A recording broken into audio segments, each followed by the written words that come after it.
Hey guys, it's Greg. In this video we are going to show you Foundations of Rome by Arcane Wonders. So this game is a city builder set in ancient Rome, and that is a very big advantage for me, at least, because the ancient Rome was a very popular motif in 90s and at the beginning of the 21st century in the video games. We had a lot of builders in this period of time, so having a board game where you can build your ancient Rome is just a dream come true. What we can find in this gigantic box of the game is something that we are not used to in the board games world, I think. I mean, we have games with a lot of plastics, but the table presence that Foundations of Rome can deliver is just outstanding, and I think we've never seen anything like this yet. So let us show you what do we think about Foundations of Rome, and what is also important, that soon the game will be reprinted, the new Kickstarter campaign will start, and they will also introduce new expansions. So I think it's a good occasion to check whether the game can be up to your alley. The theme of the game takes a special place in my heart. I'm crazy about both ancient history and mythology, and Rome is one of the most captivating cities I have ever been to. The very first, most obvious pro is the table presence of Foundations of Rome. A huge amount of nicely designed, detailed and greatly produced miniatures representing buildings of ancient Rome, where each player has their own tray of the structures, make a stunning impression. The general idea behind the game is simple. You are using these miniatures to fill the board, creating your own version of Rome, rising its populations, getting more funds and victory points at the same time. This idea, where you use actual buildings, is 100% immersive and keeps you forgetting it's a game where you need to maximize your score. Not only miniatures, but also every other component present in Foundations of Rome shows that quality of the production is just wow. And yes, this massive box fits the Kallax, although barely. Foundations of Rome is a very easy game in terms of rules, and we were afraid it will be too plain for us because of this. However, when learning and teaching the game takes just a few minutes, the whole beauty and deep gameplay is hidden behind the insane amount of interactions here. Even the tiniest structures affect other adjacent ones, no matter who builds them. The commercial buildings rise your income, the social one rise population, and then we have civic buildings scoring depending on which other building they are adjacent to. This way we get a tremendous amount of options, what and where to build next, to get more victory points. This also means another player will pray for the right occasion to put their own structure in the right places before you. Not only scoring using your own structures, but also blocking your strategy. Areas on which you can build can be bought from the common display, filled with deed cards. When the majority of them represent squares on the board, then some of them provide special skills you can use to change the situation. By summing up plenty of easy mechanics and connecting them in this one smooth interactive engine, we get a simple yet deep game with plenty of room for planning and scheming. You can add several modules and variants to the base game, and honestly we can't imagine playing without them. The base game is a bit too straightforward in gameplay for us, but when we use the modules we get the right balance of challenge versus simplicity of the game. The biggest module you can add to the session is monuments, which are not only looking cool and represent unique buildings dominating the board, but also each has its own specific condition to be built and positive traits giving you more advantage in the game. For example, we have King's Decree, simply giving you victory points at the end of each era. The Temple of Vulcan, giving you an advantage if you heavily invest in commercial buildings, and we can't also forget about the very reason we can play such game, the statue of Romulus. Some are easier to build but have weaker abilities, others require plenty of space, touching the city borders or other a bit more complex conditions, but offer some stronger benefits. Besides monuments, we can add secret objectives, granting a nice amount of VPs at the end of the game.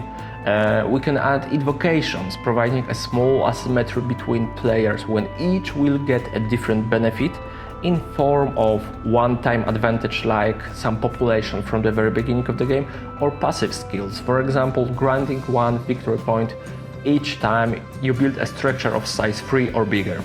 Another very small add-on but changing the gameplay drastically is all about trading and stealing. Players can pay others using their own victory points in exchange for squares on the board, and even steal squares if they meet all the conditions to do so. Leader syndrome, where one of the players gains a significant advantage and from the middle of the game you feel powerless, is one of the common ones. Look at the Twilight Imperium or Ankh, for example, when a strong player is not going to be regularly blocked and disturbed by others. He is going to win with a blindfold platoon. On the other side, we have games with very dynamic situations on board like Kemet, where the leader could change dozens of times, even in the late game. It's good to see that Foundations of Rome belongs to the second category. Yes, previous experience with the game will give you still a nice advantage, but with so many interactions between buildings, it's easy to change the situation on the victory points track a lot, and quite often too.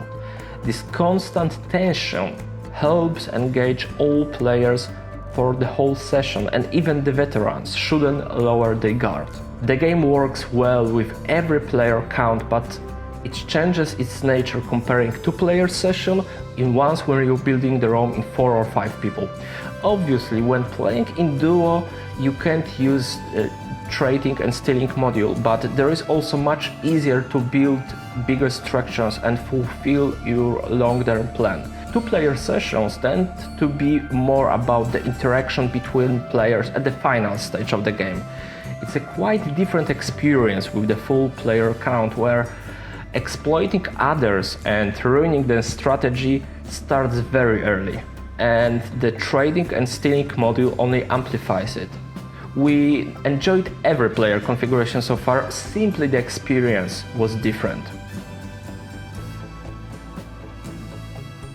We heard at least a few voices that the game is overproduced compared to its complexity.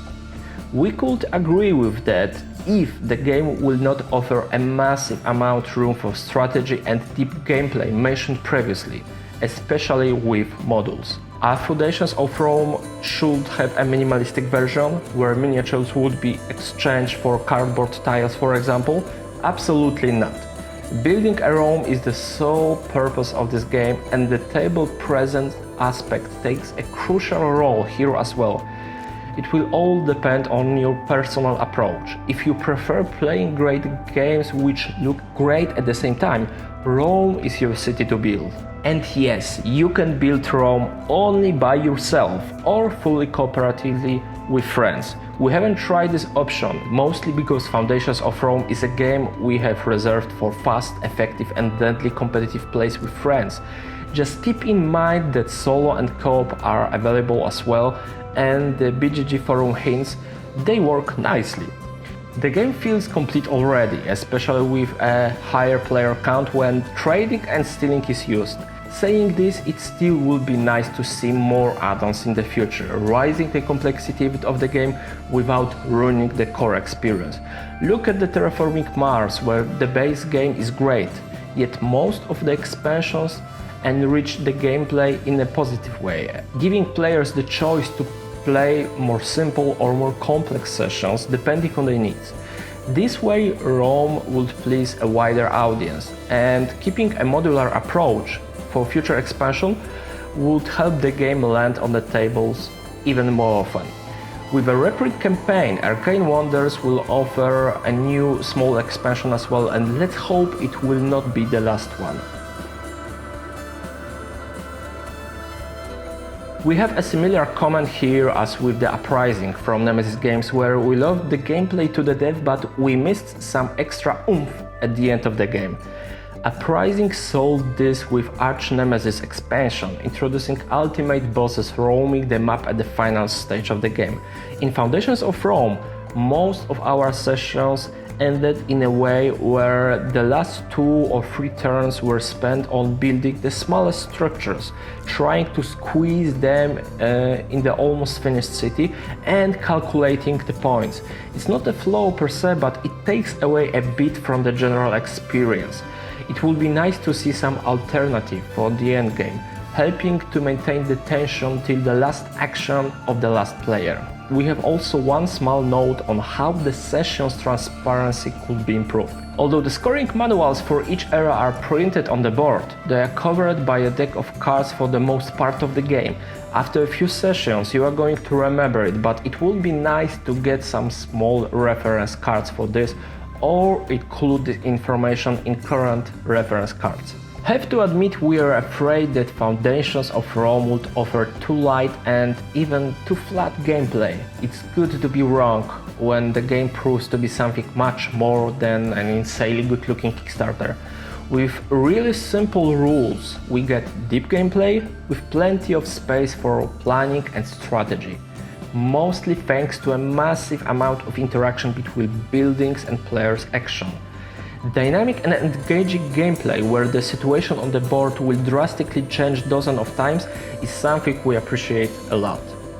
When for some this game can feel a bit overproduced compared to the level of complexity, it's the right choice as a gateway game for sure, and the majority of players can find Rome fully satisfying on every possible level. For us, the less complex nature of this game is a pro, because with so many games in the collection it's much easier to put Foundations on our table. For now, we score Foundations of Rome for easy 8.5 scratches out of 10 possible. That's all for today, see you at the next game and don't forget to subscribe our channel.